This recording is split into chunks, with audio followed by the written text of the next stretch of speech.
आप अक्सर सुने होंगे या फिल्मों में देखे होंगे कि संदेश भेजने के लिए रेडियो का इस्तेमाल किया जाता है। तो कभी सोचा है कि ये कौन से रेडियो होते हैं?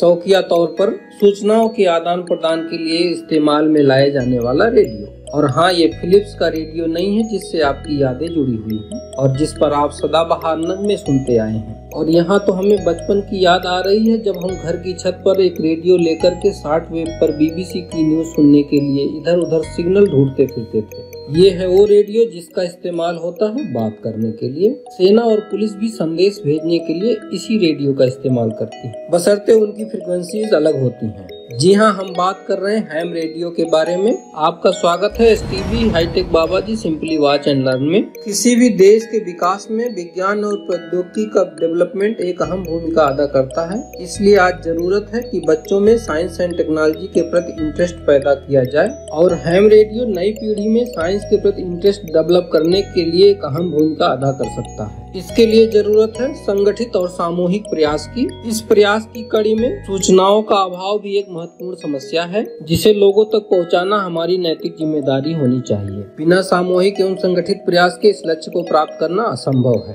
आपने आपदा में कम्युनिकेशन के लिए टूल के बारे में जरूर सुना होगा या पढ़ा होगा, अर्थात एक ऐसा टूल जिसका उपयोग हम संकट की घड़ी में सूचनाएं पहुंचाने के लिए करते हैं। और हैम रेडियो एक ऐसा ही टूल है जिसकी मदद से हम उस वक्त सूचनाएं पहुंचाते हैं जब फोन, इंटरनेट जैसे मीडियम काम करना बंद कर देते हैं। ऐसी स्थिति किसी प्राकृतिक आपदा के समय ही आती है या फिर ऐसी जगह जहां पर कोई भी मोबाइल नेटवर्क नहीं होता है, वहां इस तरह की स्थिति बनती है। ऐसे समय में हैम रेडियो के द्वारा सूचनाएं पहुंचाई जा सकती हैं। रेडियो तरंगों के माध्यम से यह संदेश एक जगह से दूसरी जगह पहुंचाया जा सकता है। इसके लिए बाधित होने की संभावनाएं बहुत कम होती है। आपदा प्रबंधन संगठन, पुलिस और सेनाएं भी इसी रेडियोस का इस्तेमाल करती हैं, बशर्ते उनकी फ्रीक्वेंसीज हैम फ्रीक्वेंसी से अलग होती है। हैम रेडियो एक बहुत ही पावरफुल कम्युनिकेशन टूल है जिसका इस्तेमाल केवल आपदा प्रबंधन के समय तक ही नहीं सीमित है।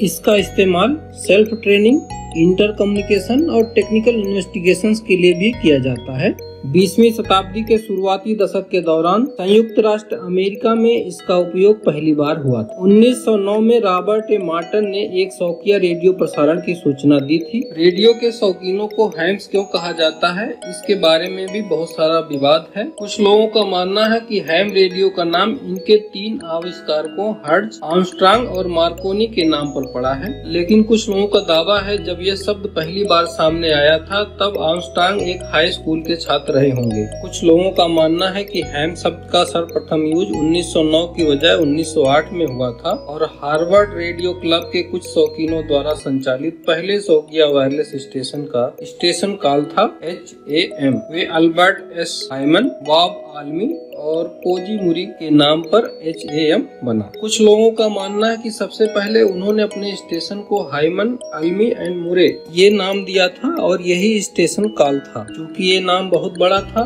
धीरे धीरे इसको शॉर्ट करते हुए HY हाई, अल और MU में बदल दिया गया। बाद में इसे बदलकर हैम कर दिया गया। H for Hyman, A for Almy and M for Murray. Radio waves की बात हो और भारत के प्रोफेसर JC बोस का नाम न आए तो वो रेडियो की चर्चा अधूरी रह जाती है। प्रोफेसर JC बोस ने सबसे पहले रेडियो वेव प्रोपेगेशन को कोलकाता के टाउन हॉल में 1894-95 के दौरान मिलीमीटर वेव की मदद से एक बेल को रिंग करने में सफलता प्राप्त की। उन्हें भारतीय उपमहाद्वीप में एक्सपेरिमेंटल साइंस का फाउंडर कहा जाता है, जबकि IEEE उन्हें फादर ऑफ रेडियो साइंस के नाम से पुकारती है। अब प्रश्न उठता है कि हैम ऑपरेटर कौन बन सकता है, इसके लिए क्या क्या योग्यताएं होनी चाहिए, किस तरह का टेस्ट होता है। इन सब डिटेल को जानने के लिए ऊपर बने हुए आई बटन को क्लिक करिए।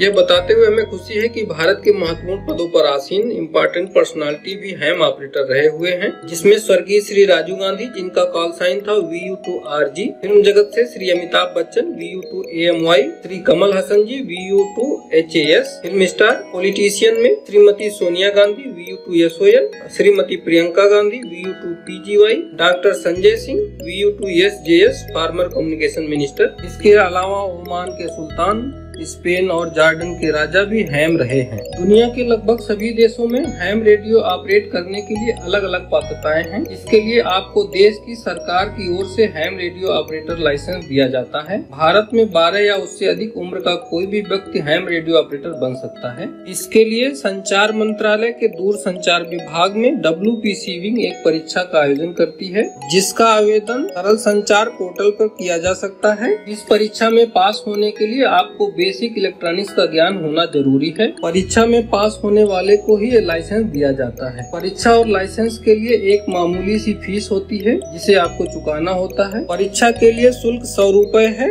जबकि लाइसेंस के लिए 1000 रुपए है 20 साल की उम्र तक, और लाइफ टाइम के लिए 2000 रुपए का शुल्क है। आपको जो लाइसेंस दिया जाता है उस पे एक कॉल साइन लिखा होता है, जो पूरे विश्व में यूनिक होता है। कॉल साइन एक तरीके का अपना एक विशेष नाम होता है, जिससे आप हैम कम्युनिटी में पहचाने जाते हैं। इस कॉल साइन को आपको हैम रेडियो पर दूसरे हैम से बात करते वक्त बताना होता है। हैम रेडियो पर बड़ी आसानी से आप दुनिया में बैठे किसी भी व्यक्ति से बात कर सकते हैं। हैम रेडियो पर बात करने के लिए कई हिदायतें भी हैं, जिसमें आप किसी भी अभद्र भाषा या कूट भाषा यानी सीक्रेट लैंग्वेज या कोड का इस्तेमाल नहीं कर सकते हैं। किसी दूसरे व्यक्ति का मैसेज पास नहीं किया जा सकता है, क्योंकि इसका इस्तेमाल technical investigation, training, self training, communication, interpersonal communication और मानव जात की सेवा के लिए होता है। इसलिए इस पर किसी भी प्रकार का व्यावसायिक प्रचार भी नहीं किया जा सकता। आज भारत में लगभग 35 से 40 हजार हैम ऑपरेटर हैं, जो आपदा के समय अपनी सेवाएं देते हैं। अगर आप भी मदद करना चाहते हैं और सेल्फ ट्रेनिंग तथा इन्वेस्टिगेशंस में इंटरेस्ट रखते हैं, तो जरूर एक बार सोचिए हैम ऑपरेटर बनने के लिए। मैं आशा करता हूं कि ये वीडियो आपको पसंद आया हो, तो please like, share and subscribe STV simply watch channel. जय हिंद।